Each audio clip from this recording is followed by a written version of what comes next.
Вот я несколько раз уже тоже говорил на разных площадках, что в принципе у нас люди могут многое потерпеть, если они понимают, в какой момент это все остановится.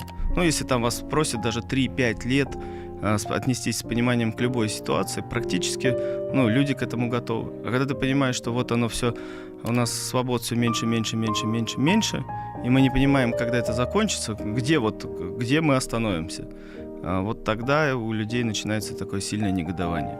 Ну вот, YouTube замедлили. Я вчера вот был в Махачкале.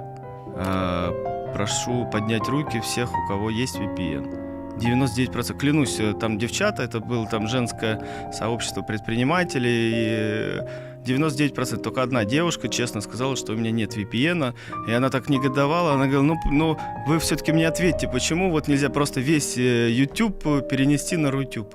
Ну, то есть вот такой вот вопрос негодования, но, говорит, VPN я не буду ставить. А остальные все нормально, как бы все работает, все уже разобрались, какие VPN хорошие, какие плохие, какие уходят, где данные.